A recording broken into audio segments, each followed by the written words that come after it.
I stood there under the bright studio lights, my heart pounding in my chest, every second feeling like an eternity. The cameras were on me, the nation was watching, and the weight of 1,000 unsaid words pressed down on my shoulders. I never imagined I'd find myself here, on national television, trying to piece together the wreckage of my heart in front of millions. My name is Ryan, and until a few months ago, I thought I had it all figured out. I was 32, working as a marketing consultant in downtown Chicago, with a solid job and a warm apartment that always smelled like freshly brewed coffee. I was engaged to Emily, my high school sweetheart, the girl who could light up a room with just her smile. We had spent years building a life together, talking about everything from the color of our future living room to the names of our future kids.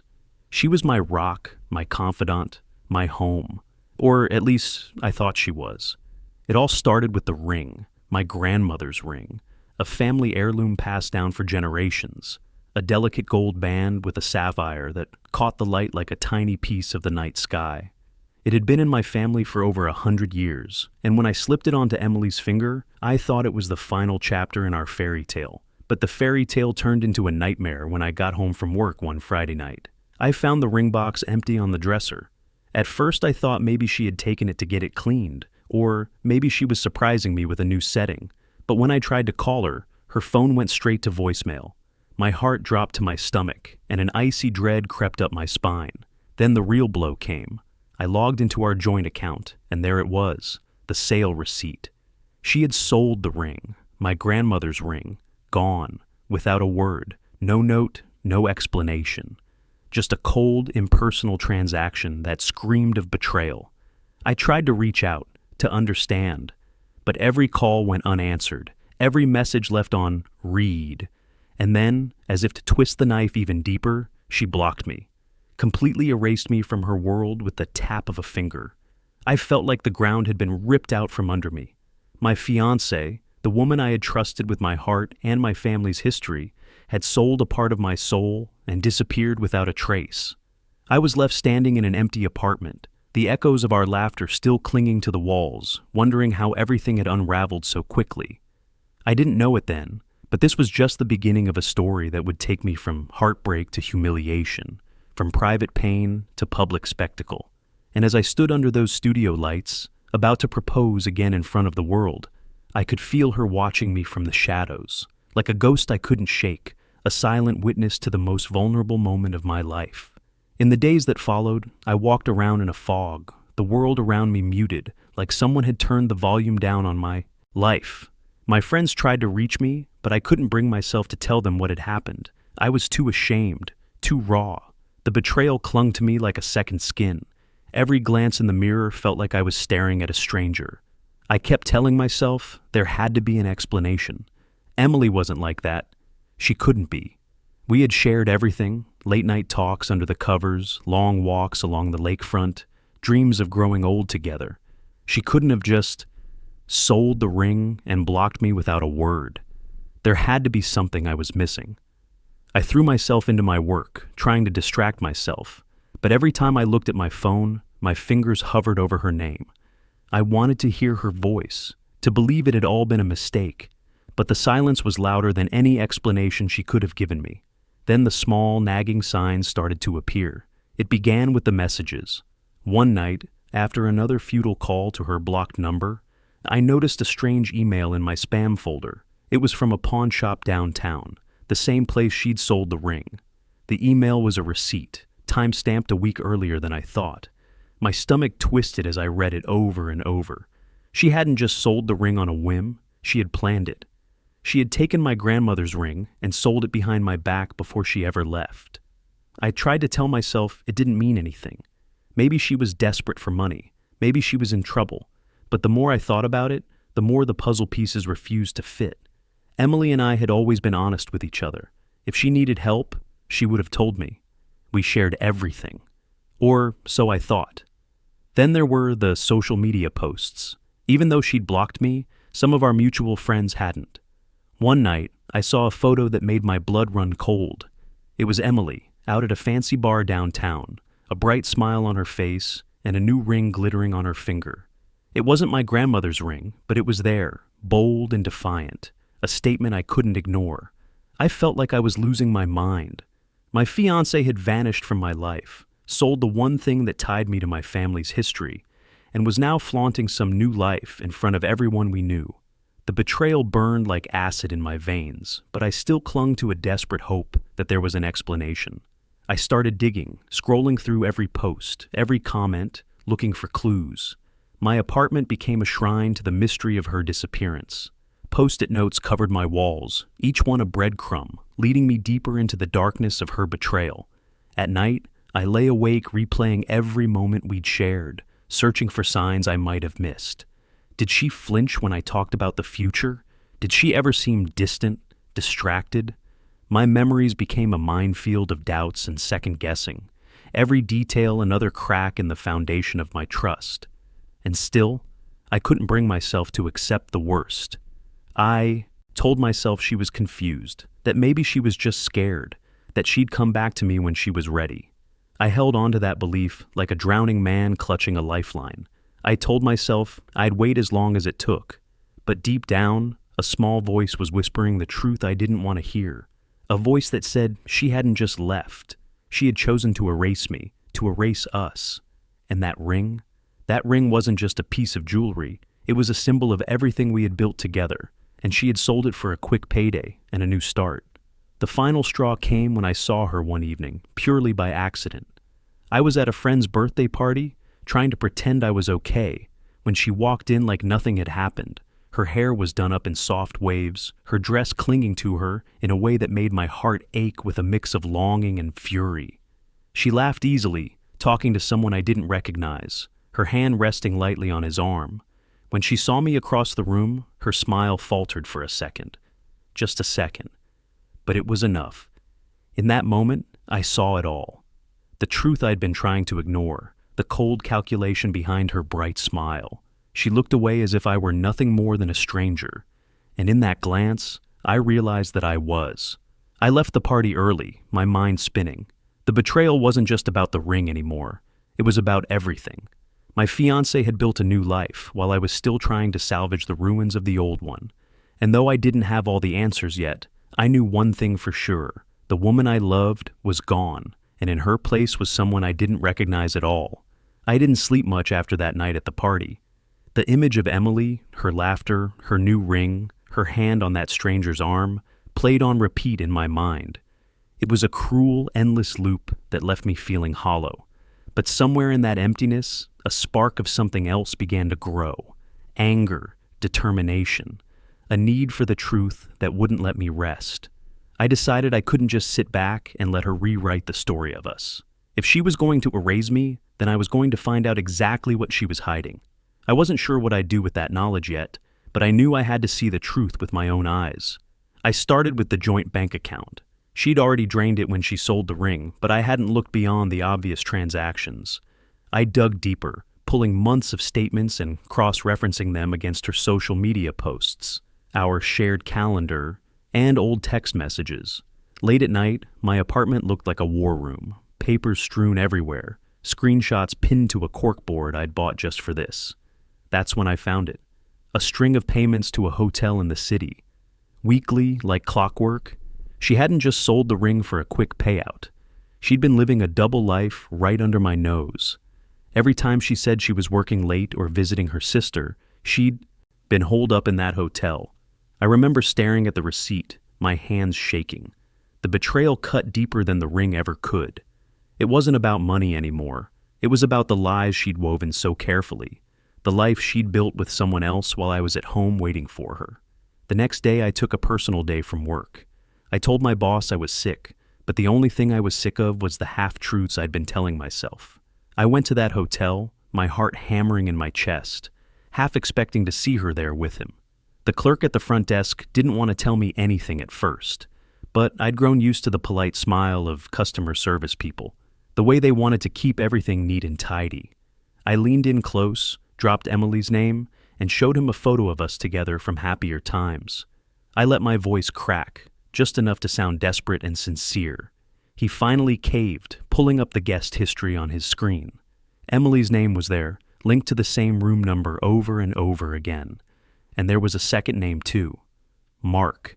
a name I didn't recognize, a name that made me want to punch the wall and scream at the same time. I took pictures of the screen with my phone, my hands trembling. Proof, cold, undeniable proof that she'd been lying to me for months. Proof that the woman I thought I'd spend the rest of my life with had been someone else entirely. On my way home, I didn't feel the crushing weight of despair that had been hanging over me. Instead, I felt a strange, grim clarity. The pieces of the puzzle were finally fitting together. My sadness didn't vanish, but it shifted, like a tide pulling back to reveal the jagged rocks beneath. I knew I couldn't confront her yet. Not like this. I needed to be smart. I needed to protect myself, and maybe even find a way to turn the tables. I started saving everything. Every text, every receipt, every post. I created a file on my laptop, carefully labeled and password protected. I even reached out to a few of our mutual friends, ones I trusted, and gently asked if they'd noticed anything strange. A couple of them admitted they'd seen Emily with someone new, but they hadn't wanted to say anything, not knowing how to break it to me. Piece by piece, I built my case. And with every new detail I uncovered, I felt that old version of myself, the one who had been blindly in love, who had trusted Emily without question, start to fade away. In his place was someone new, someone who was done being a victim. But that didn't mean the pain disappeared. Late at night, when the city was quiet and the only sound was my own breathing, the sadness still crept in. I'd remember the nights Emily and I had stayed up talking about our future, the way she'd traced her fingers over my face and whispered that I was her everything. Those memories were ghosts, and they haunted me. Yet every time I felt that ache, I reminded myself why I was doing this. Emily hadn't just betrayed me, she'd tried to bury me in her silence, and I wouldn't let her get away with it. I wasn't sure how this would all end. Part of me still wanted her to come back, to explain it all away, to tell me that none of it was real. But the part of me that was growing stronger, the part that had been forged in the fire of her betrayal, knew better. It knew that sometimes the only way to move forward was to confront the truth, no matter how much it hurt. And so, I planned. Quietly. Carefully. I knew I'd have to face her eventually, and when I did, I wanted to be ready. I wanted her to see that I wasn't the same man she'd left behind. I wanted her to know that the story wasn't over, and this time, I was the one writing the ending. It all came to a head one night when the air was thick with tension, and the city outside my window seemed to be holding its breath along with me. I'd spent weeks gathering every scrap of evidence, every lie Emily had told, every photo and receipt that proved she wasn't the person I thought she was. My heart felt like it was made of glass, but my mind was clear and sharp, ready to face her, to force the truth into the light. I decided I wouldn't do it in private. No more secrets, no more hidden betrayals. I wanted her to see what she'd done, and I wanted her to see that I was done being her fool. So I called her. My hand didn't even shake as I dialed her number. She hadn't blocked me on my new phone. When she answered, her voice was calm, sweet even. "Hey Ryan," she said, as if nothing had ever happened. "Meet me at the old cafe downtown," I said flatly. "Tonight, 8 o'clock. Don't be late." There was a pause, a flicker of uncertainty in her voice. "Ryan, is everything okay?" "It will be," I said, and then I hung up. I spent the rest of the afternoon rehearsing what I'd say. I didn't want to yell or fall apart. I wanted her to see how her lies had turned me into someone she couldn't control anymore. When I got to the cafe, I took a deep breath and stepped inside. The place was quiet, with soft music playing and the scent of fresh coffee in the air. Emily was already there, sitting at a corner table in a soft green dress that used to make my heart skip a beat. But tonight, I felt nothing but a cold, quiet fury. She looked up as I approached, her eyes widening just a bit. "Ryan," she said softly, "you look different." I sat down across from her, placing a folder on the table between us. "I'm not the man you remember," I said. My voice was calm, but it felt like there was thunder rumbling beneath every word. She reached for the folder, but I stopped her hand. "Don't," I said. "Let me talk first." She drew her hand back, her smile faltering. "Ryan, I don't know what you think. I know exactly what you've been doing," I said. My voice was steady, each word deliberate. The hotel receipts, the money, transfers, the new ring, and Mark, whoever he is. I leaned forward, my eyes locked on hers. You didn't just leave me, Emily. You erased me, and I need to know why. Her face went pale, her lips parting as she searched for something to say. It's not what you think. Don't, I said again, sharper this time. Don't lie to me. I've got every piece of the puzzle now. The only thing left is for you to tell me the truth. For a moment, the mask fell away. She looked at me with something like pity in her eyes. Ryan, I fell out of love, she whispered. I met Mark and he made me feel alive in a way you didn't anymore. I didn't mean to hurt you. My hands clenched into fists on the table. Didn't mean to? Emily, you sold my grandmother's ring. You left without a word. You let me think I'd done something wrong, like I wasn't enough. Do you have any idea what that did to me? She swallowed hard, her eyes glistening. I didn't want to hurt you. I thought it would be easier if I just disappeared.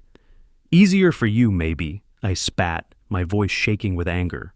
But you didn't just disappear. You stole from me. You lied to me. You turned my whole life upside down, and then you walked away like I didn't matter. She opened her mouth, but I didn't let her speak. I pushed the folder across the table, letting her see everything I'd gathered. Photos, bank statements, messages, proof of every secret she'd kept. Look at it, I said coldly. Look at what you did. She flipped through the pages, her face crumbling with every photo, every line of text. When she finally looked up at me, her eyes were full of tears. Ryan, I'm sorry. I didn't know how to tell you. It's too late for sorry, I said, my voice quiet but deadly. I'm done with your lies, and you're going to pay me back for the ring. Every penny, she nodded weakly, tears slipping down her cheeks. Okay, I'll pay you back. I'll do whatever it takes. I know you will, I said, my eyes never leaving hers. Because if you don't, I'll make sure everyone knows exactly who you are and what you've done. This isn't just between us anymore. I'm done protecting you. The silence between us was deafening, but I felt no guilt, no second thoughts. For the first time in months, I felt like I could breathe again. I stood up, my hands steady at my sides. This is the last time we'll ever speak, Emily. I hope it was worth it. As I walked out of that cafe, the weight I'd been carrying for so long began to lift. The cold night air hit my face like a baptism, washing away the last remnants of the man I used to be. I wasn't broken anymore. I wasn't her victim. I was free. In the weeks that followed, the aftermath of that night rippled through our lives like shockwaves. Emily paid me back for the ring in full. She had no choice. The threat of exposure was enough. To make her realize that the truth was a weapon I wasn't afraid to use anymore. Word spread quickly in our circle of friends. Emily had always been careful with her image, always playing the part of the perfect fiancée, the sweet girl next door. But now, people knew. They saw the receipts, the hotel records, the betrayal spelled out in black and white. She tried to explain, to spin it her way, but the damage was done. Some friends distanced themselves from her, unable to look past the lies. Others reached out to me, offering apologies for not telling me sooner, for not seeing it coming. And Mark? He faded away almost as quickly as he appeared. Maybe he didn't want to be tied to the fallout. Or maybe he saw Emily's true colors when everything came crashing down. Either way, he was gone, and she was left to pick up the pieces of her carefully constructed facade. For me, there was a strange sense of relief in the chaos. My heart still ached. Some nights, I'd lie awake and wonder how it had all gone so wrong, how the girl I'd loved could have turned into a stranger. But with every day that passed, I felt the weight lift a little more. The apartment didn't feel haunted anymore. The memories that once threatened to drown me were just that, memories. I focused on rebuilding my life. I poured my energy into work, into reconnecting with old friends I'd let slip away while I'd been lost in the fog of betrayal. I went for long walks by the lake, the cool breeze on my face a reminder that I was still here, still breathing, still moving forward. And though the scars were there, small, invisible lines beneath the surface, they didn't define me anymore. They were reminders of what I'd survived, proof that even in the wreckage of someone else's lies, I could find my own strength. Some nights, I'd think about Emily, about the way her eyes had looked when she realized I wasn't hers to manipulate anymore. A part of me still felt sad for the girl I thought I'd loved, for the life I'd imagined we'd build. But another part of me, stronger, clearer, knew that I'd done the right thing. I'd faced the truth, and I hadn't let it break me. I'd always believed that love was supposed to be forever. But now I understood that some endings are necessary, even if they hurt. And as the world moved on, so did I. One step at a time, stronger and wiser than I'd ever been before. In the months that followed, I found myself settling into a life that felt strangely new and entirely my own. The apartment I had once shared with Emily slowly transformed into a space that reflected me, simple, warm, and honest. I took down the photos of us that had once covered the walls, replacing them with art I loved, pictures of friends, and memories that felt real and untainted. I started cooking again, something I'd always loved but had stopped doing in those last, chaotic months with Emily. Each meal felt like an act of reclamation, a small way, to remind myself that I could nourish not just my body, but my spirit too. I found joy in small things, a cup of coffee in the morning, the quiet of early dawn before the city woke up.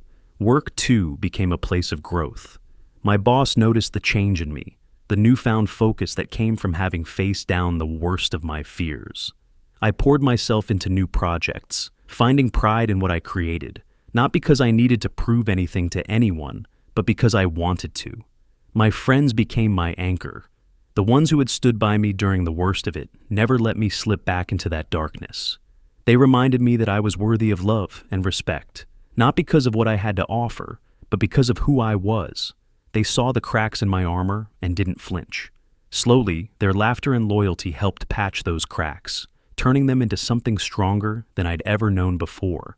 One evening, months after that final confrontation, I was walking along the lakefront, the air crisp and cool against my skin. I paused to watch the water, the way the lights of the city shimmered on its surface.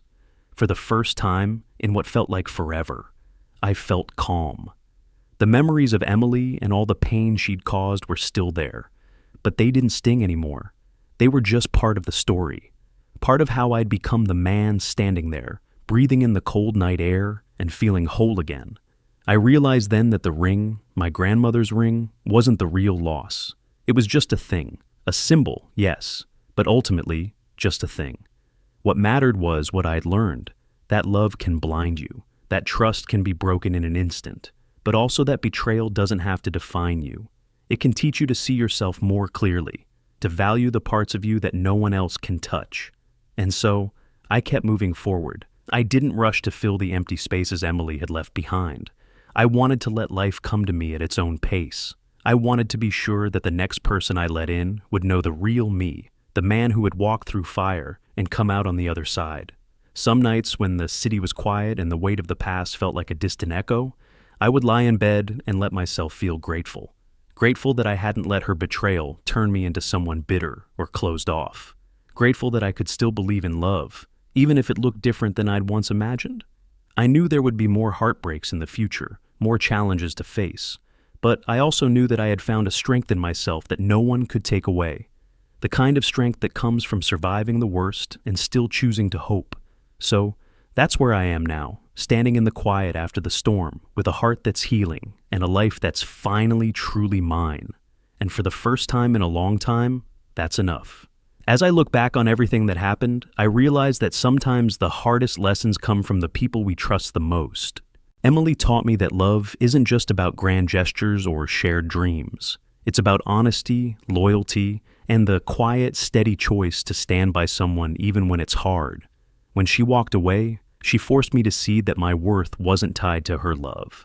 It never was. I learned that betrayal doesn't have to define who you are. It doesn't have to close you off to the world or make you hard and unfeeling. It can break you down, sure, but it can also build you back up, stronger, wiser, more sure of what you deserve. I think we all carry the scars of the people who've hurt us, whether they're lovers, friends, or family.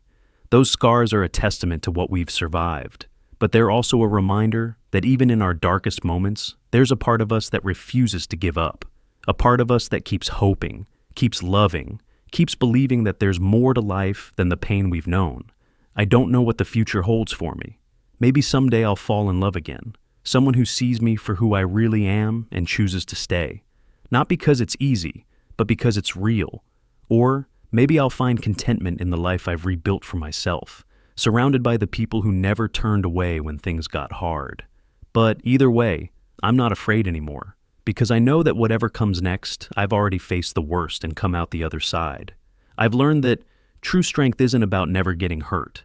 It's about standing back up when you do, about choosing to keep your heart open even when it's been shattered. So, here's what I want to leave you with. You are stronger than you know. You are worth more than someone else's lies. And no matter how deep the betrayal cuts, you have the power to heal, to grow, and to start again. Because in the end, the story isn't about how we fall, it's about how we rise.